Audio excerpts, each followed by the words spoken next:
blows west from the Great Lakes. The wind sings like a wild bird across the northern states. Coming at last to this place, this sweep of America. 10,000 square miles of prairie across Montana and Dakota. They call it the Williston Basin.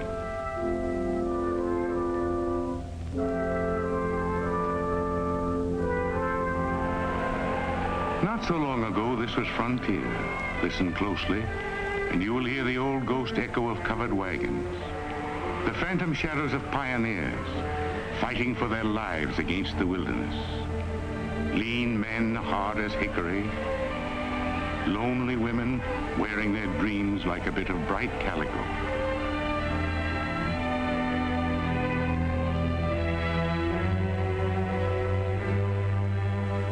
They began with nothing, with their bare hands and a bucket of hope, breaking the land with freedom's plow, planting towns with names American as a banjo tune: Fargo, Stampede, Bluegrass, Beaver Lodge, Lincoln Valley, Williston.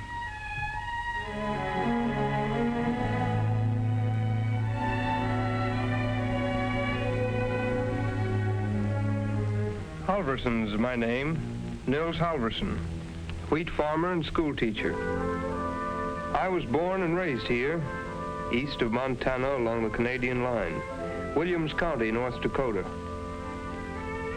If I were somewhere away at the end of the earth and thinking of home, the thing I'd remember'd be winter. The enormous frozen silence. The snow cutting us off from the world like a wall. The wind slicing across the fields. The way we say it, gets so cold, shadows freeze to the ground and have to be pried loose with a pickaxe.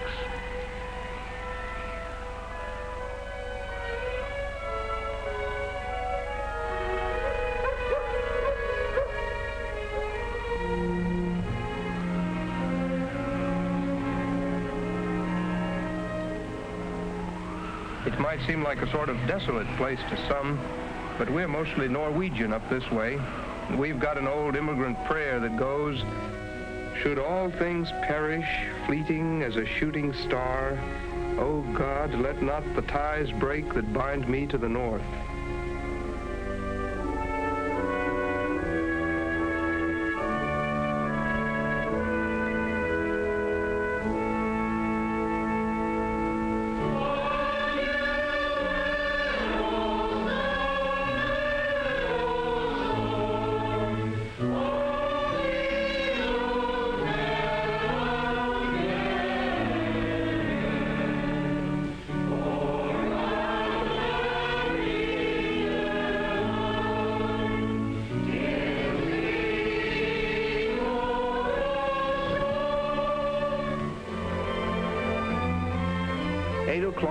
Monday morning.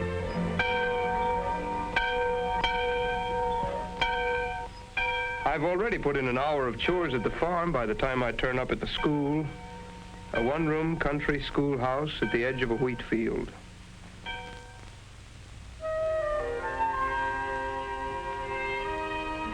I look at these kids with their restless faces, grandchildren of the pioneers, descendants of the long rifle and the bull-tongue plow.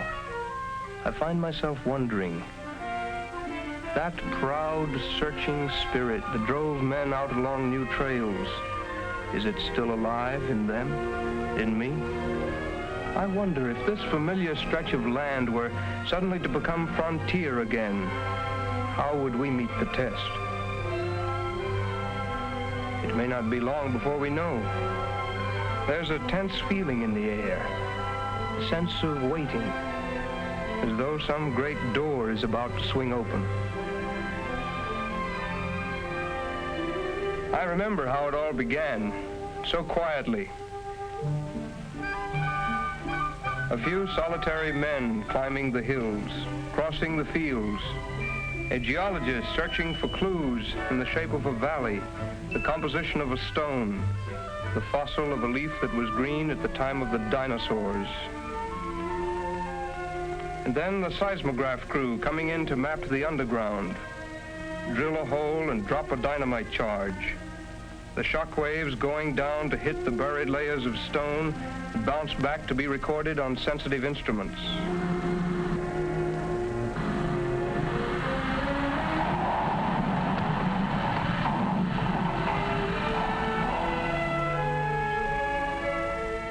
By then, we all knew what they were doing.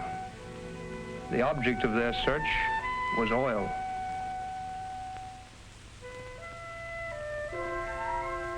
Hard to imagine that somewhere 1,000 miles across the continent, men were adding years of scientific research, checking reports, approaching a decision that might open a new world on our doorstep.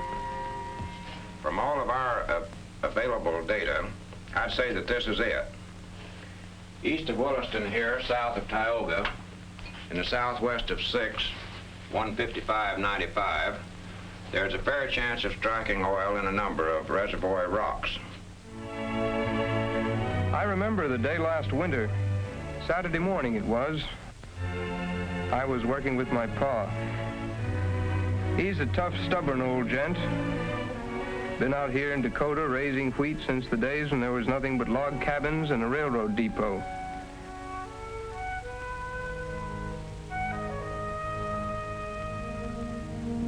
A friend of ours came by, a local lawyer, Oscar Norstead. He had a fellow with him, a stranger named of Roland. Turned out to be a man from the Citadel Oil Company.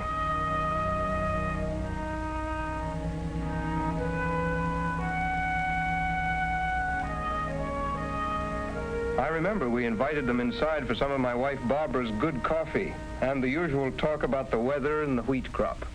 The reason I'm here is we'd like to lease the mineral rights on your land. We're offering 10 cents an acre rentals on a 10-year lease. Wheat is good enough for me. Most of our operation is underground.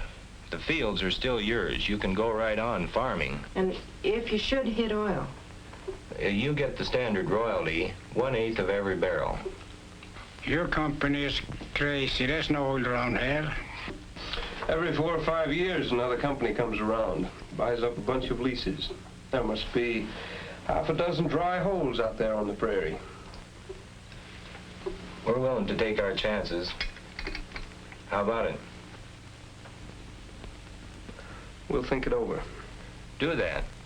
We want you to feel right about it. I'll be back in a week or so. I drink every drop of oil you can find in North Dakota. No sooner did the first visitor take off than the next one came rolling in.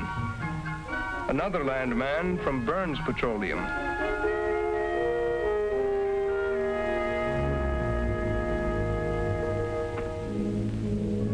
I remember within a week we had half a dozen offers. We took our time deciding.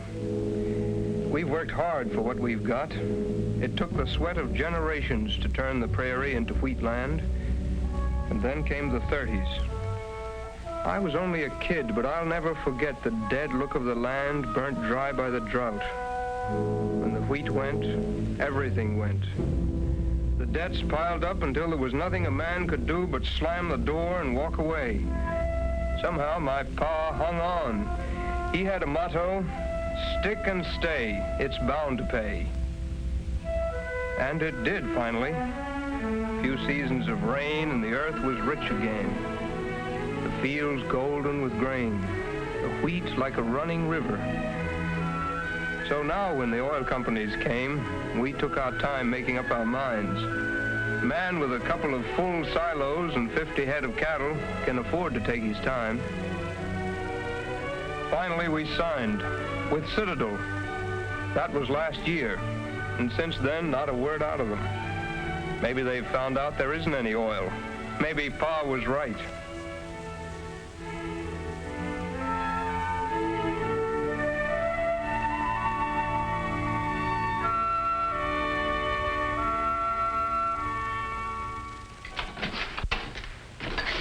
Neil, over at Bronson's place, they started drilling. Is that right?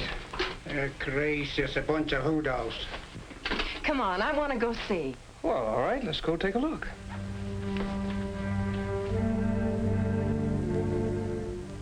Out in Bronson's North 40, they were putting up a giant 10-story derrick they call a rig.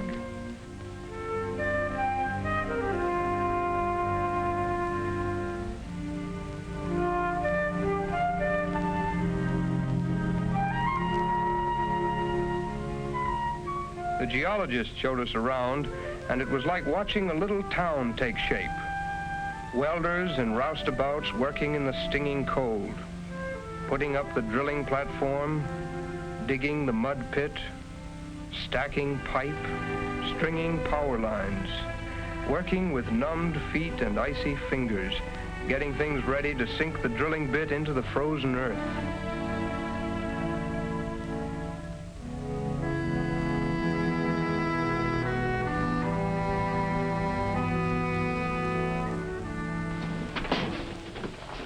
We can get out of the wind in here. Guess once you start to drill, you're pretty sure of finding oil down there. We're not sure of anything. In this business, it's always maybe. The only way to find out is to drill. Only about 1 out of 9 of those wildcats ever comes in. How much does it cost to drill a well like that?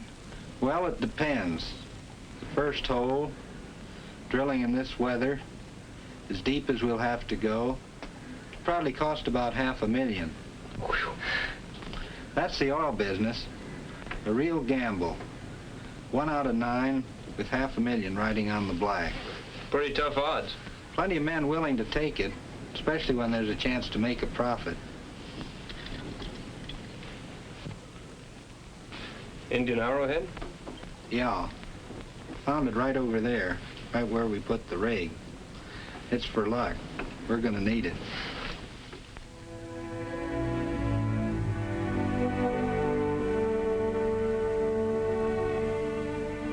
In the evenings after that, I watched Barbara. I could see she had visions of an oil well out in the middle of our wheat field, new wallpaper in the parlor, and a college fund for the kids we hope to have someday.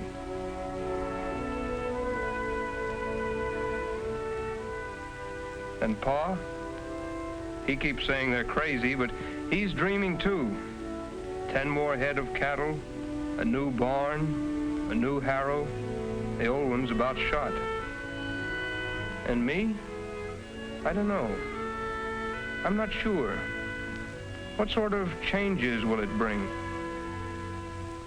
Everywhere in town you hear people talk about oil. The farmers around the county, the closest most of them have ever been to oil, is putting a couple of quarts into a tractor. And suddenly they become experts, talking about jackknife rigs and rotary drills. Of course, there are plenty who still say, I'll stick with wheat.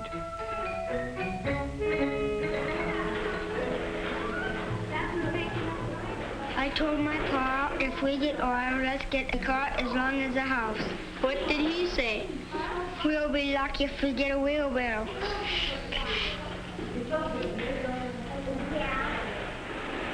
Afternoons when I get home from school, before I start my chores, I find myself going out to the rig to stand with Joe Guthrie, the tool pusher, watching the crew.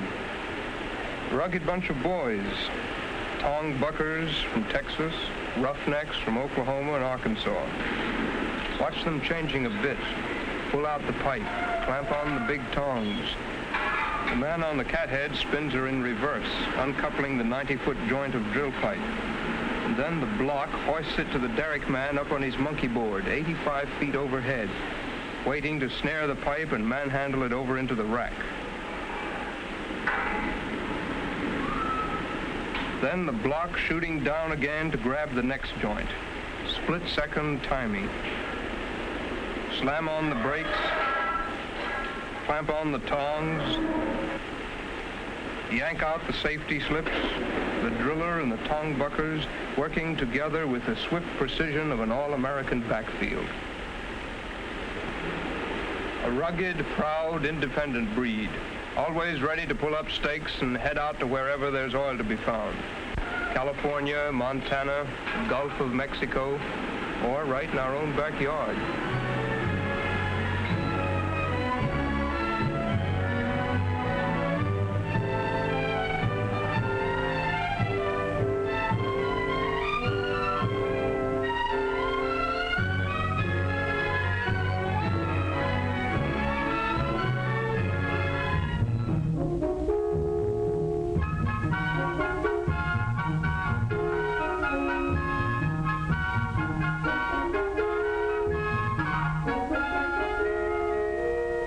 nights back in town, a group of us began getting together.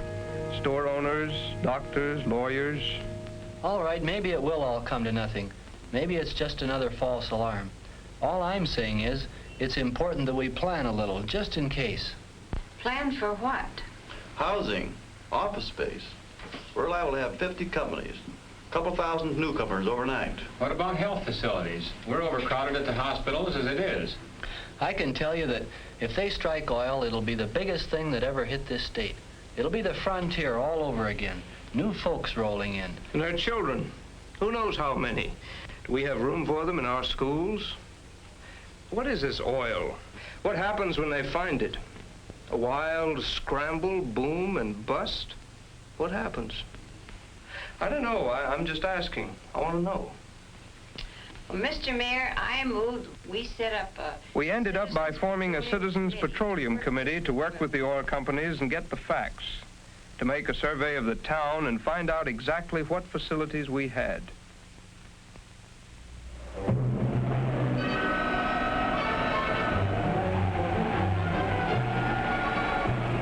Meanwhile, Citadel was learning the hard way about a North Dakota winter. The deadly cold, 30 below, and the wind like a fist in your face. Most of the crew was from the south, and to them the cold was beyond belief.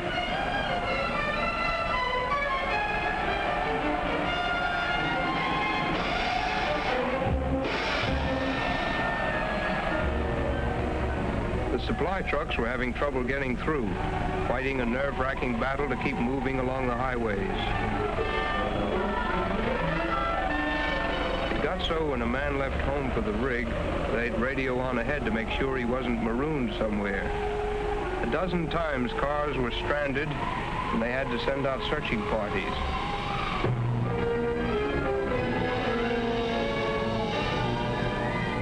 The company was taking every precaution it could, but it was a brutal, back-breaking job, struggling against the ice 24 hours around the clock.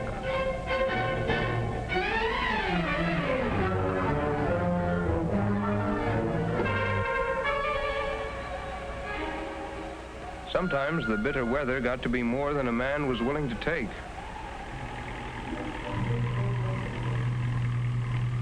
Where are you going? To get my fur hat. Where's it at? In Oklahoma.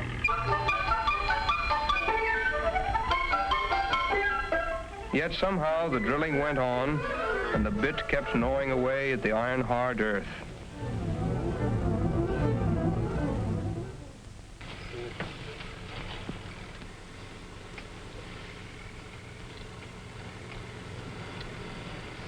Funny to think of those Indians living here for centuries, those first homesteaders, with maybe a fortune right under their feet.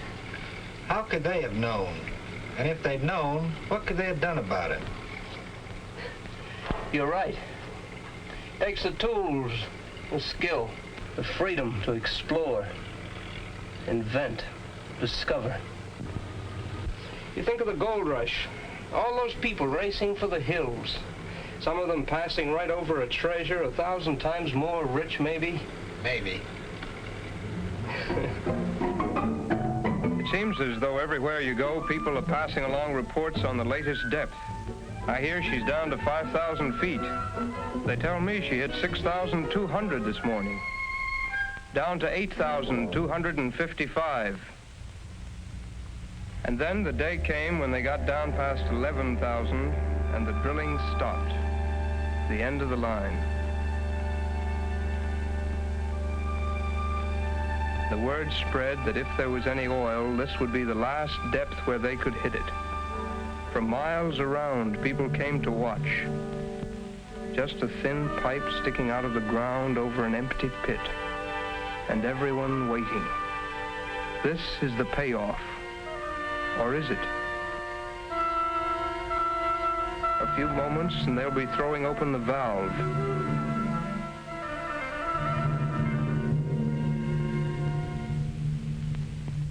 We stand there, our eyes glued to that pipe.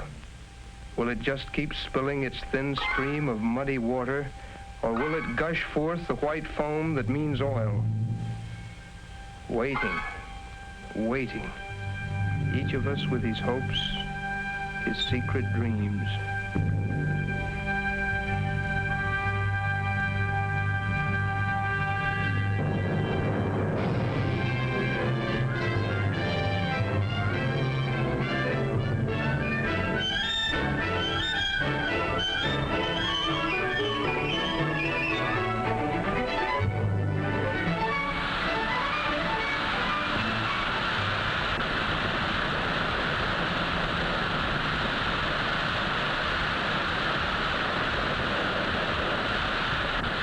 By golly, this is a lot of oil to drink.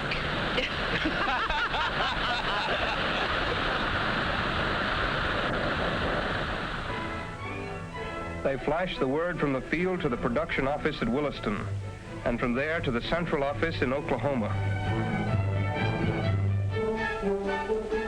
Day and night, our little telephone board was lit up like a Christmas tree. Calls from New York, California, Houston. Bit by bit, we began to realize how big a thing this was. A river of cars came pouring in from every corner of the country. The streets and hotels jammed with a stream of newcomers, reflecting all the marvelous, varied cross-weave of America. Every day bringing a new flood of cars. Every train bringing new faces. A construction engineer coming in on a fast express from Cheyenne. A pipe salesman flying up from Tulsa. Trucking outfits and supply companies bringing in everything from 6-inch bolts to storage tanks, riveting guns to road graders. Rig builders and drilling contractors rolling in, ready for work. 100 oil companies racing to get a foot in the doorway, competing for leases, drilling wells across 10,000 square miles of North Dakota and Montana.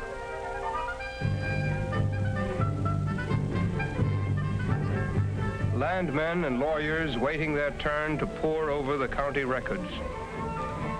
All the planning by the Citizens Committee finally paid off. We were ready with lists of available office space. New housing was underway. There were extra books for the new kids at school. 1,000 questions were in the air. The oil companies tried to answer them by picking a panel of experts and sending them out across the basin to a series of town meetings. Perhaps you're not familiar with the fact that petroleum is a source of insecticides, rust preventatives, plastics, alcohol, and 1,000 other products.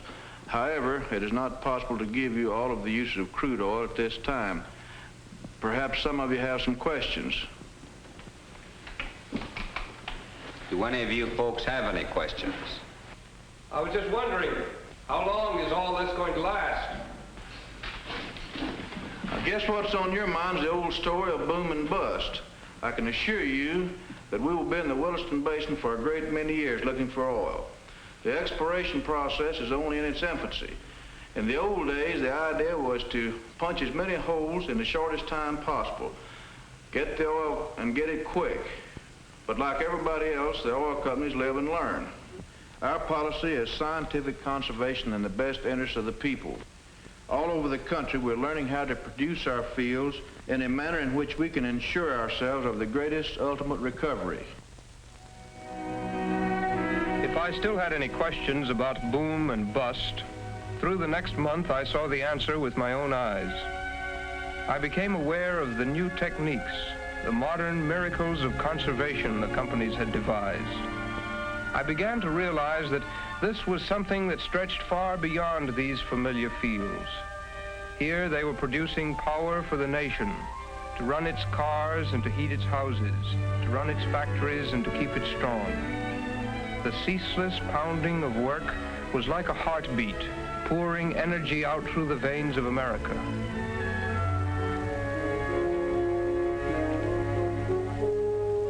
And then the word came that on next Monday morning, they were going to start drilling on our land.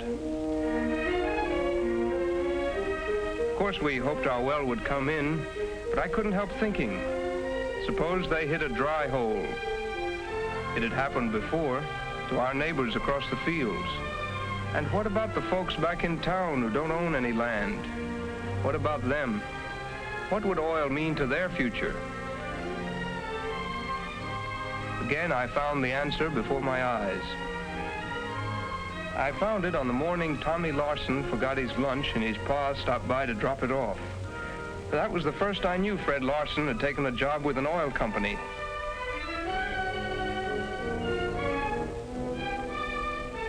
Then I began to realize that there were others, local people working at new jobs. Experts coming in, bringing their special skills and teaching them in turn to my friends. I finally understood that oil will enrich the lives of hundreds of my neighbors who will never own a well or see a drop of petroleum. I finally knew for sure that the coming of oil was good for all of us.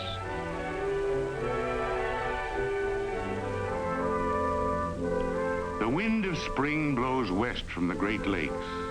The warm wind sings across Montana and Dakota, coming at last to this place.